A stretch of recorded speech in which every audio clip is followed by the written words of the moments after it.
Welcome to episode 1 with the Tarot Files with me, Kate May, Modern Day Mystic. We're going to start off with some common myths crushed by tarot ethics, choosing a deck, shuffling, what tarot can tell you, just some basics to get you off the ground before these tarot files open up and start to teach you some tarot development. So, common myths crushed in tarot. My name is Kate, my Modern Day Mystic. I have actually been doing tarot for over 20 years now. I've been teaching it for, must be about 12 years. So I know a thing or two. But there is always learning, and we learn from everyone and everything. And I learn so much from my students. We never stop learning. So please be open, even if you have learnt tarot before. If this is brand new, you never know what you might pick up. This is my opinion. Common myths crushed in tarot.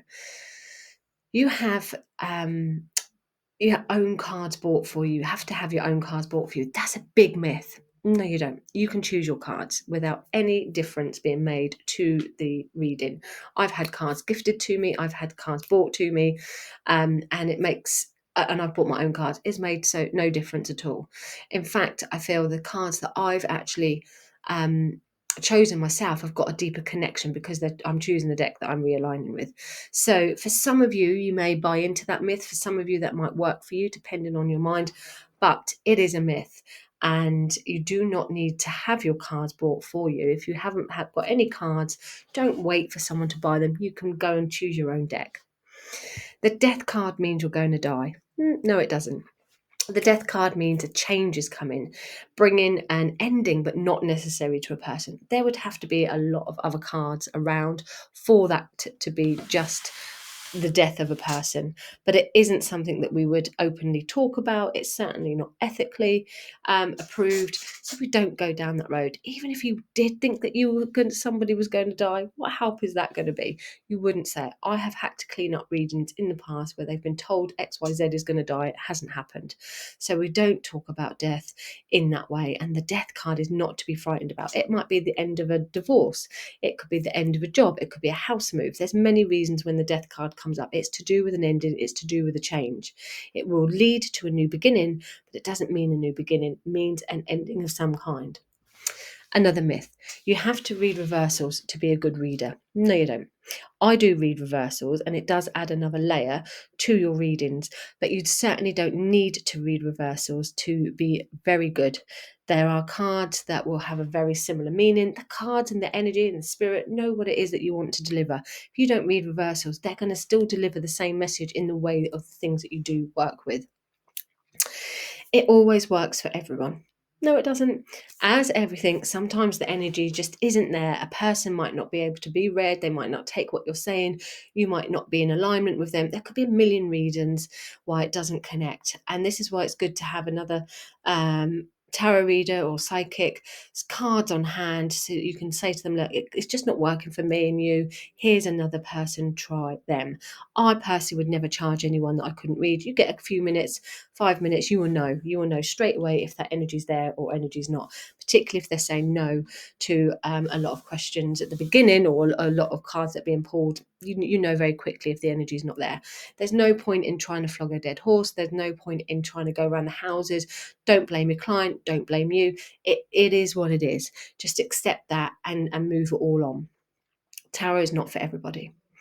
The devil card will bring you bad luck. Absolute nonsense. Is something I've heard. Absolute nonsense. You have to shuffle in a certain way. Well, everybody has their own style of picking the cards. There is no right or wrong way. It's totally up to you how comfortable you are and how you get your cards. It's down to you as a reader, not down to your client to choose. It's down to you to choose how you want to read. Here are some tarot ethics to begin with. Boundaries. Setting boundaries at the beginning, explaining how you're going to read, what you do, what not you do is really important. And this may be, like, if, for example, explaining how the death card works. I personally don't read for third parties. I think it's intrusive. I think it's private. I think it can be misguided. And I think it can be open to problems. So it can be done, but ethically, I don't do it. That other person hasn't given me permission to go delving into their life. That's how I see it. So when you set your boundaries, set the intention of how you work and figure that out along the way. I know readers that do read for third parties. I don't know many that have got that completely correct though. So just be mindful. For me, it's just not ethical there. I certainly wouldn't want anyone looking at my cards without my permission, and they would get a bit of a shock if they even tried to, let me tell you that. So set your boundaries, have office hours as well. We do get people contacting us at 11 o'clock on a Sunday night. It's up to you if you reply or not. Back in the day, I used to be thinking I had to. Over time, I've got used to my boundaries. I wouldn't answer a call, not even on a Sunday afternoon, let alone a Sunday evening now. I would work in my office hours there. Allow your clients to take personal responsibility. Try not to tell your clients what to do. Let them figure their own life out. You're not there to dictate. You're not there to hold their hand through every single choice and change. You've got to allow them to empower themselves to take that responsibility there and let them have their free will. It's really important there. So you could have something where you say, like I do at the beginning, I'm not going to tell you what to do. I'm just going to say what the cards mean. That way you've got free will and I've not got your responsibilities on my shoulders. Brings the energy back over to them. Try not to make people feel worse when they came in. Your job is to make people feel better, to feel calm, to feel like they've got clarity, to feel like they've got insight, to feel like they've got guidance, to know where they're going. There's no point somebody coming to you and feeling more confused when they go out the door. You're not there to hinder, you're there to help. If things are really challenging, you can use some angel cards. That might help you get a bit more of a positive perspective. You can use cards for other questions. So you can say, how can this person navigate through a difficult time? If you can see things challenging, you can ask the question, what's the best thing for them to do? Give them advice, give them support, give them help of how they can navigate things. The idea is you've got to help them. They're coming to you for some help and guidance. Check in with your mental state. If you're having personal issues, if you've got a breakup, if you've got things going on in your life, that may reflect in the cards. For example, if somebody comes to you and they've got a new relationship and you've just broke up, you may be fully against relationships. So therefore your reading may reflect that.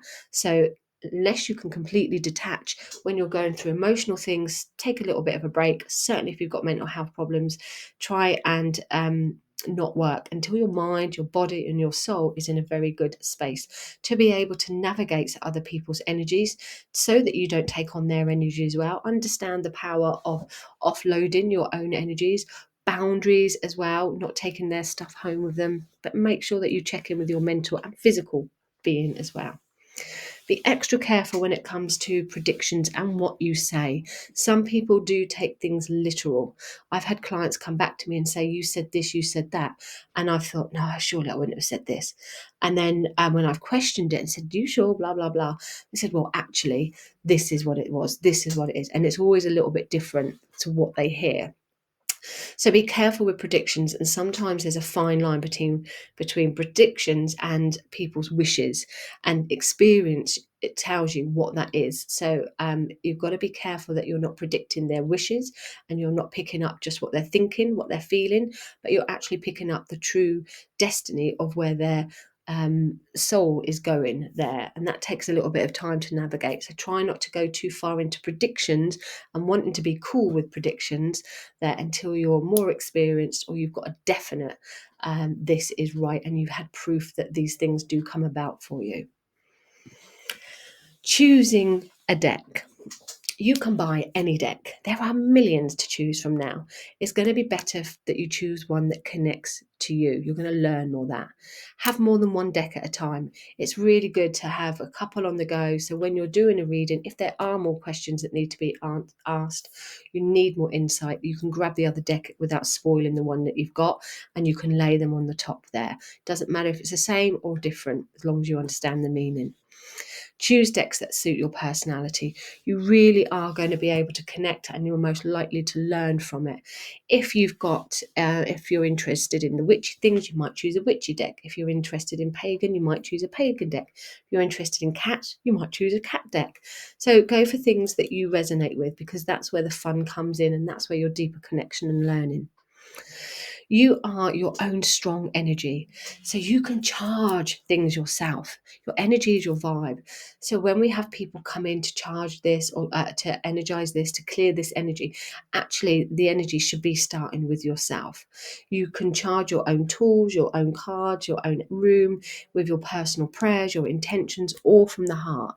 You are like your own supercharged battery there that has that bit of spark and magic in it. So, what can tarot tell you? Well, it may not tell you who you're going to marry. It might do. Back in the day, the cards were set so you could have, for example, the King of Wands has come up to me with red head, and I've said there's a red-headed gentleman on its way, and that's come about. And perhaps a fair-haired lady for the Queen of Cups. Doesn't always work like that now, particularly as people dye their hair and do these changes to themselves. So don't be fixated on the detail of what somebody looks like, what star sign they're going to get. Star sign could just be a small element, a part of them there. What the tarot card can do is tell you if that person is right or wrong for you. If you're going to need to have a bit of navigation, what do you need navigation? This is again where questions come in. Somebody might say, when am I going to meet somebody? Well, it might not be a case of when, but how. So you may have to reword some of the questions there to give you the right guidance. Tarot can help you navigate difficult choices. It's a game changer tool once you learn how to use it properly. They can literally save the day. Forewarned is forearmed. Insight is the key in your life's choices. I was going to have a second business a few years back before lockdown with a business partner. We looked at the paperwork, we looked at the figures, everything was good. We went and saw the property, we had it decorated in our heads. And then I did the cards. We had the Tower, the Three of Swords, the Death card. So I was like, game over. We're not doing this.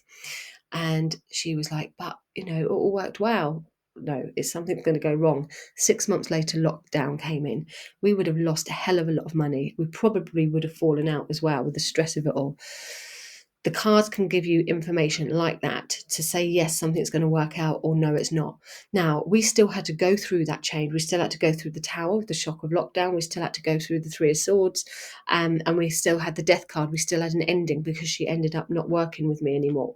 Working with me in a different way. She's my VA now, but she moved away from the business. So we went through that, but it wasn't as impactful as what it could have been if we'd have gone for that other shop. So the cards can literally save the day with their forewarning.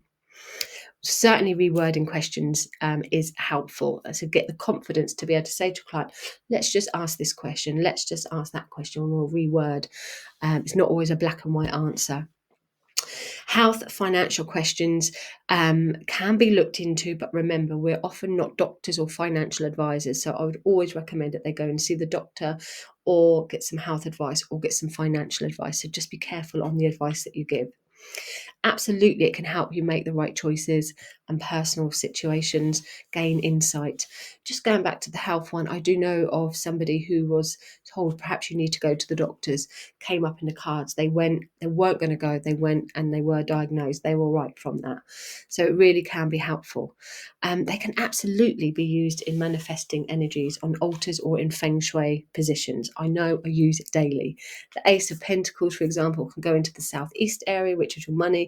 They're like an energy card. It's got like symbols in it that's rich in symbology. It's got all that energy that's just waiting and screaming out. So you can use that as a tool to put into places around on your altars, perhaps with pyrite, citrine. If it's the lovers, you can put the lovers card in the southwest area with rose quartz, or on your altars with rose quartz. It will attract that energy. How to cleanse your cards. So crystals are really good at cleansing your cards. Amethyst is great for removing negative energy. Clear quartz is really good as the master healer and the supercharger. Singing bowls are really good for cleansing. It breaks down any stagnant energy, as does Palo Santo or sage. Reiki symbols and the power of prayer. I think people underestimate the power of prayer and intent there. So these are certainly ways that you can cleanse your cards. Practicing tarot. Be true to your values. Know your boundaries. Don't let others imitate you on your values or your morals. Certainly don't let other clients dictate how you should do something there. Don't compare yourself to others. Everyone, even the top readers, would have had imposter syndromes. Work from the heart. Don't worry about others. Once you start working from the heart and trusting yourself a lot more, things will work themselves around you. You'll have your own style, your unique style. Your USP is going to be you. It's not going to be what somebody else is going to be doing. Make stories, create stories when you're reading the cards. So having personal stories can really help you understand the cards. Now, a lot of people know this story. The Chariot is my favourite card. I've used it several times. When my cat went missing, I did the spread and the Chariot was the outcome. So I know he was going to come back, and he did after a little journey. Cousin's cat, the same thing, came back, little journey, broke up with a boyfriend, did the cards, got the Chariot, came back. So the Chariot for me is a personal story now. I know somebody else who doesn't even like the Chariot.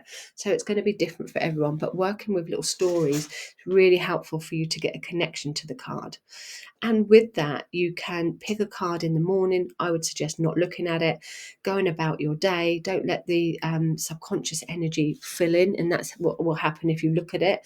Without looking at it, you're not going to know. At the end of the day, turn the card over, see what that card is, and then you will certainly find out how that connects to maybe a little story that might have happened in the day. You'll learn a lot more. Trust your own intuition. Your gut knows. Practice, practice, practice. The more practice, the better you'll get. Simple as that. The more you're honing on your psychic abilities, on your mediumship abilities, and your instincts there. Check out all the other social links. There's so many more social links now than what there was when I first started. Loads of people, including myself, on Instagram every day doing something, and now on YouTube with these. There's lots, but just be careful you don't get confused with other people's interpretations. Feel the way for you. Setting up for a tarot reading. Well, it's good to have a clean and tidy space. Create a safe space, an inviting environment to welcome your clients, even if they're on Zoom. Set that intention. Use crystals, crystal balls, candles, not too much. You don't want to clutter the place. You want to create a nice, soft, welcoming ambience. Check that the room smells nice, well ventilated, or some spray, not too much. You don't want to gag them or let them choke on any incense there. Set prayer and intention before your client arrives. Meditate, set your intention with your own prayer or a mantra. Introduce yourself, break the ice. They're probably nervous. Offer a drink, explain how you work, smile, invite them to record the session or take notes. Have a pen and paper ready. Set things up. Think about it as if you were the client going in for the first time. How would you want to be welcomed? Don't forget the legal jargon. Cover yourself with the wording on your websites, or have a stand in your reading area. Particularly in the UK, we have to say that this is done for entertainment, personal reasons, entertainment purposes only. It will be different in different countries. So check out the legal jargon just to cover yourself. Shuffling your deck. There is no right or wrong way. However, it is easy, do it that way. How you get your cards is your preference. Some people pull 10 cards randomly. Some people shuffle like I do, and then I just grab, I just grab from the top. Some people like to split the deck into piles, get the client to pick a pile and then pick some. Some people like to fan them out, get the client to pick them. For me, if a card falls out, I use that. If 10 fall out, it just means I'm clumsy. But I shuffle my cards. I don't let my clients shuffle them. I keep them safe. I'm careful with who touches them. I believe they've got sacred energy around them, and I certainly don't want anyone who, I don't know where their hands have been. I know where my hands have been. You can't really clean cards properly. So apart from doing the sage and things, but physically cleaning them is going to be difficult between each client, and she had a wet wipe over each single one. So in lockdown, I started to use my own way of just shuffling, and then I would let the client ask me when they want me to stop shuffling, and I would pull the 10 cards myself. And I just carried on doing that, and nobody's said anything. It works exactly. I think I've had 2 people in 5 years that have said, "Oh, don't reshuffle." It makes no difference. It's still as good with just me doing it. And I know where my hands have been. I certainly don't know where theirs are. So it's just making sure that you're safe there, but also it keeps the power, I think, within your cards if you've just got you touching them. So I would be a little bit careful of who does touch your cards, what energy is going on around them there. The bottom one I use as my main influence. It also helps me to check that when I'm doing it, that I've got them the right way up there. But how you shuffle is up to you. It is really whatever you are comfortable with. So there are just a few little tips to get going with this first session of the tarot files. There will be more to come, but I hope that helps. Do ask some questions. I'm open to questions, so please let me know any of your tarot questions in the comments. I will definitely get back to you.